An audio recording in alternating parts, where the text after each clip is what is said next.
I started to feel.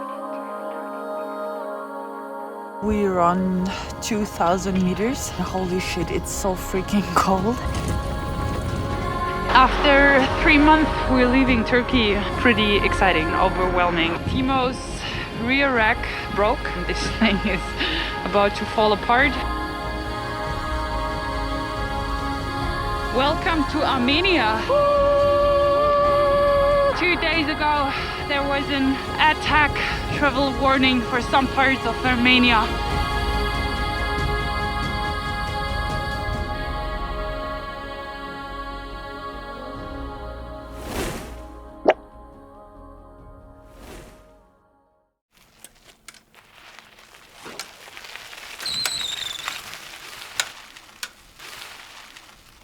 Shit. Crossing borders and no internet? Yep, been there. That's why I'm excited to introduce Holafly as the sponsor for this video. With their eSIM service, you wave these no service moments a Cheerio and goodbye, no matter where you go. Setting up the eSIM is easy peasy, and they have different plans for whatever you're up to in 197 destinations. If you're planning your next adventure abroad with Holafly, then get your 5% discount by using the code Cheerio. Link and more details in the video description. And now, lean back and enjoy watching the video.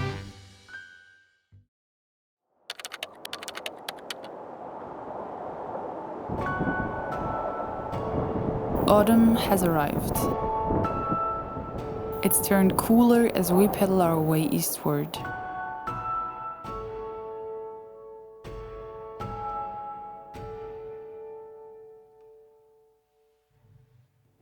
Timo and I have become travel partners, sharing the same goal of cycling eastward from Turkey through Georgia and Armenia into Iran.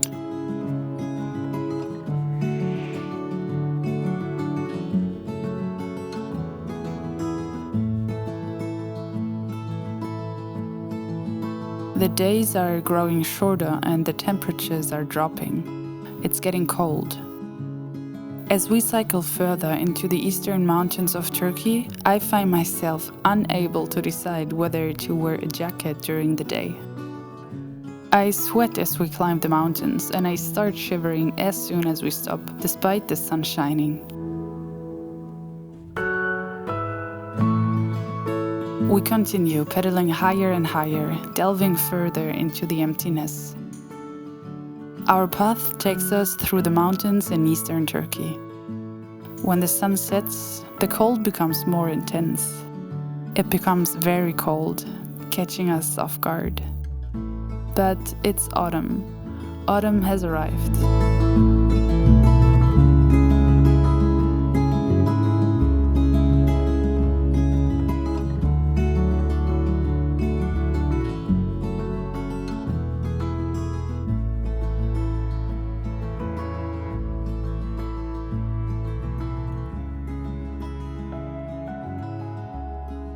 The water at nearly 2,000 meters is icy and cold. But it feels refreshing to wash away the day's sweat and all the dust from the streets.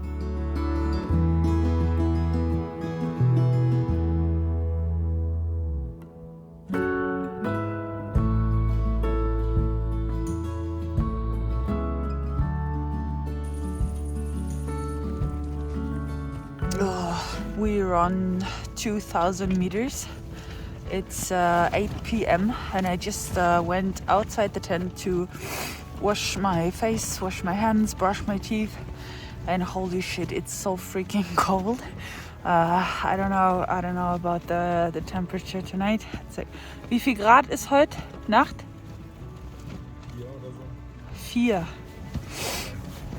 So it's 4 degrees tonight, like something around 4 degrees, and like seriously, I am freezing my ass off. It's windy as fuck, and I can't wait to get down on the lower elevation area, because really it makes such a big difference if you're on 1,400 or 2,000. It's like it's winter time up here.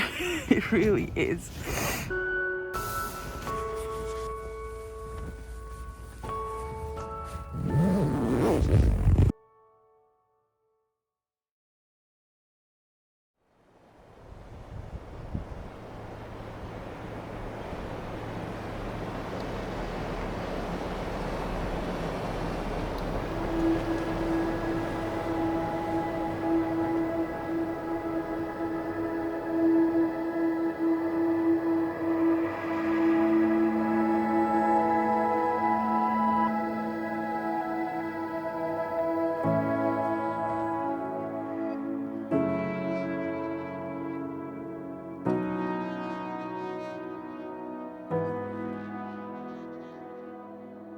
I'm very close to the border to Georgia right now, and yeah, I guess today is gonna be my last day in Turkey after cycling through for 3 months.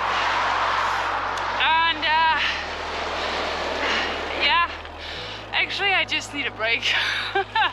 I just need a couple of days off again, or weeks. Yeah, traveling can be quite exhausting. It's not like I'm not on a holiday. I'm traveling, I'm on a journey, I'm out there each and every day. And I'm having new experiences each and every day. And some of them are really hard to swallow. But yeah, all in all, great time, great 3 months.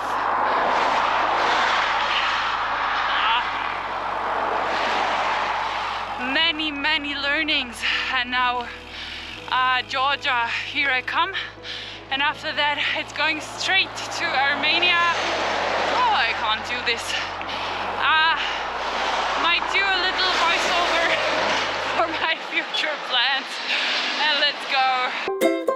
Voiceover? Okay, here we go. Instead of cycling directly from Turkey to Iran, we're taking a detour through Armenia. Despite Turkey sharing a border with Armenia, it's impossible to cross since decades, due to long-standing conflicts, particularly surrounding the recognition of the Armenian genocide by the Ottoman Empire during World War I. With the border closed, our journey takes a turn through Georgia. It's a bit of a detour, but a couple of months ago we promised to visit the capital of Armenia and reconnect with a friend we met while cycling through Turkey. But however, little did we know that this ride through Armenia would fundamentally transform our entire journey. But one step at a time. Merhaba. Here we go, our last night in Turkey before heading towards the country where our way of traveling will take a total turn. We reached the last peak of Turkey. We're now on 2,150 something.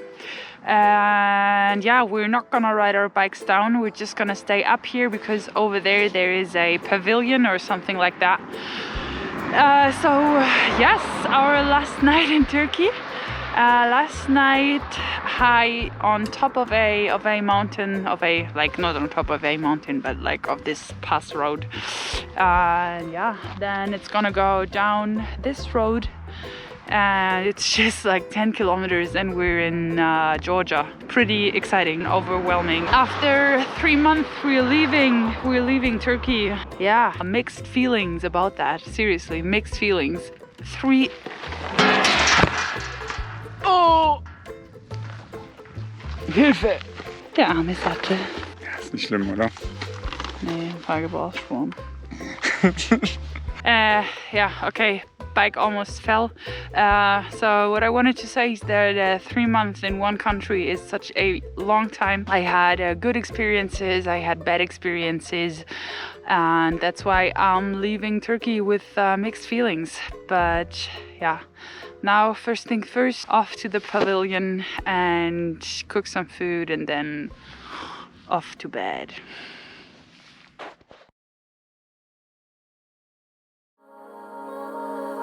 Covered in chaos.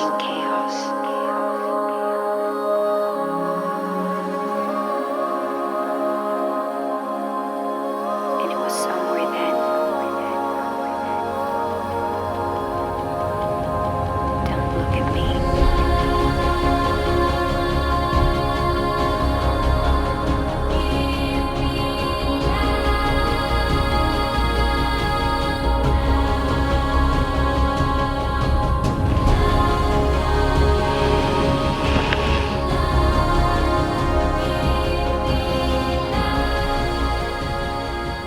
We finally rolled into Georgia and started cycling southern direction, 70 kilometers to the border of Armenia. The world felt different here. It's hard to put into words, but it felt like I had stepped back in time. Georgia seemed like a place where ancient relics stood out amidst the modern world. And I will experience something similar in Armenia.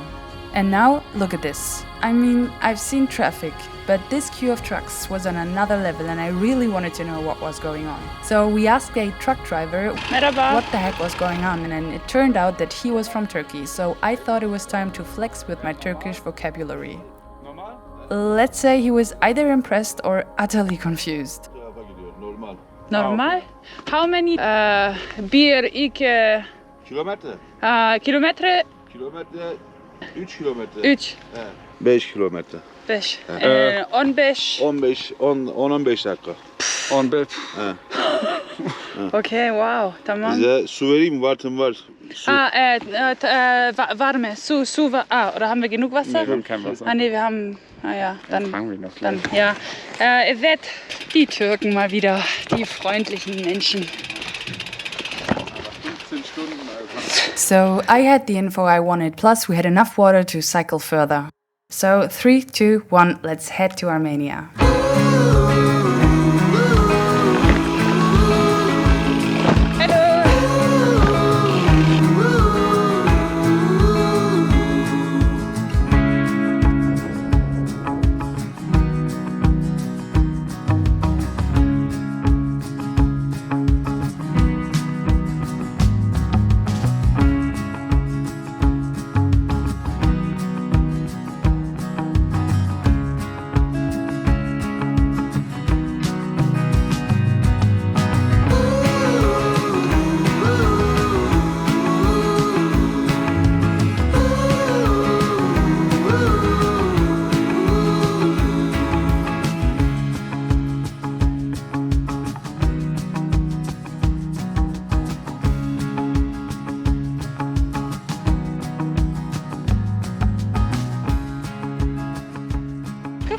Ich habe was für euch. Der Winter kommt, Freunde. Der Winter kommt. Ihr seht zwar nicht so abgefuckt aus wie manch anderer Profi, aber was soll's, ne?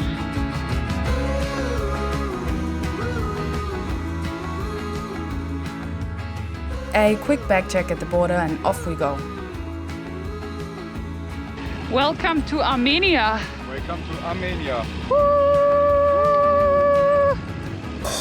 Timo's rear rack broke. There's a big crack, and I'm pretty sure one more bump on the road and this thing is about to fall apart. So we were thinking of taking a train. There is a train station in 40 kilometers, and actually we wanted to reach the train station today, but hello, there is so much wind, it's like 30 kilometers an hour. So we are hiding behind a wall, and we'll probably just gonna sleep here tonight, or we're just gonna find something to sleep down there in the fields. And yeah, then we're gonna go and catch the train tomorrow, find a rear rack for Timo in Yerevan, and then we'll see. Cable ties should fix the whole thing for now. I always say you need enough duct tape and cable ties and you'll be fine. We spent one last night in the cold highlands of Armenia. And just to say it once more for the record, it was still damn cold, each and every freaking night. And then suddenly in the evening we receive worried messages from our families, asking if we're okay and if we've checked the news yet. Of course we haven't. So first things first, check the phone. We read disturbing news, we're confused, and we go to bed with a very strange feeling.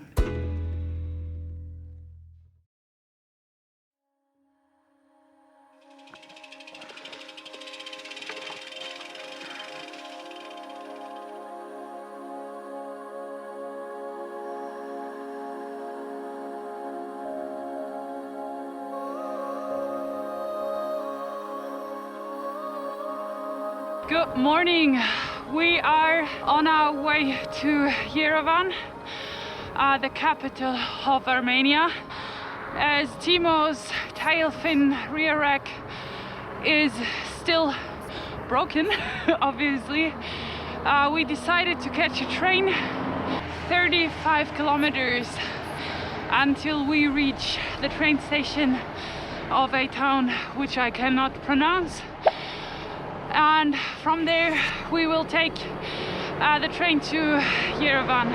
Timo contacted Tailfin. They will send replacement parts to Yerevan, and we have to keep an eye on the situation within the country of Armenia. 2 days ago there was an attack from Azerbaijan. Like they attacked a region in Azerbaijan, but many Armenian people are living in this region called Bergkarabach.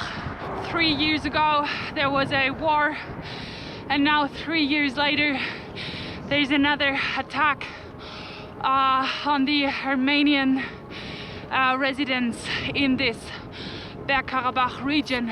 It might get a little hot. Like in Yerevan there are protests going on, and yeah, we also checked the German official government website. I don't know the English term, but they warned, like there's a warning of like a travel warning for some parts of Armenia. Yeah, we have to keep an eye on this, and yeah, for now we just go to Yerevan to meet a friend over there. So we have somebody we know, which is cool, and then we'll just see. So we're on our way to the capital of Armenia, and I think it's time to clear up my confused words in a few sentences. So this is Armenia, and this is Azerbaijan, and we are here, and we want to travel down south to reach the Iranian border. Nagorno-Karabakh, also known as Artsakh, is this small territory that's officially part of Azerbaijan. Most of the people who live there are Armenian. It's been a source of tension for ages, and things really hit the fan in 2020 when there was a full-blown war. Tensions are flaring up again, and it's getting pretty serious.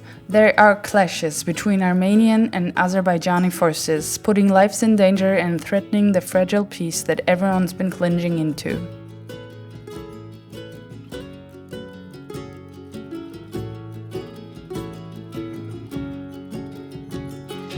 Спасибо.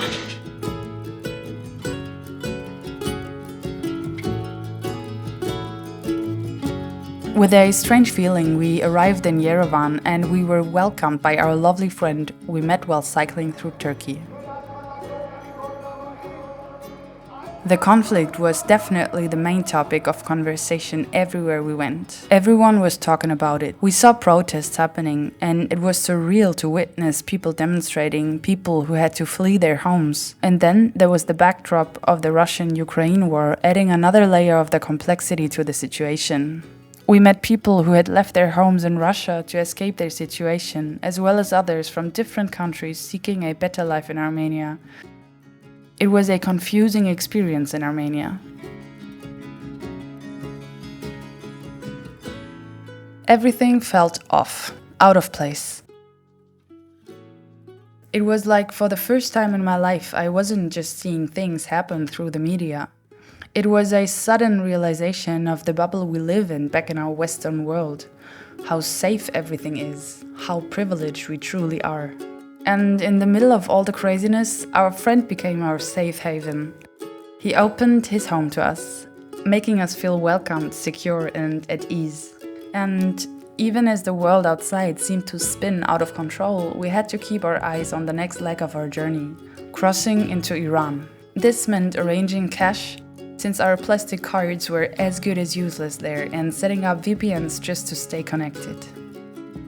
With a head full of questions and a heart full of uncertainty, it felt like fate intervened when two Iranians appeared who graciously answered all my questions, taught me how to wear a hijab, and shared invaluable cultural insights. After a while, again goes down, and you have to wear it again. Now I think I'm beautiful. You are so beautiful. In the midst of struggle and uncertainty, we found comfort in the bonds of friendship. And then, with a mixture of excitement and nervousness, we set off once more. We said goodbye, and we were ready for the next chapter of our adventure. We were ready to cross the border to Iran. But as fate would have it, and as I already mentioned, Armenia would throw us a curveball, leading us back to Yerevan for an unexpected detour. And let's go! That would reshape our journey in ways that we couldn't have imagined. I don't want to spoil the surprise, so let me introduce the shift in our journey. This, my friends, is Oscar.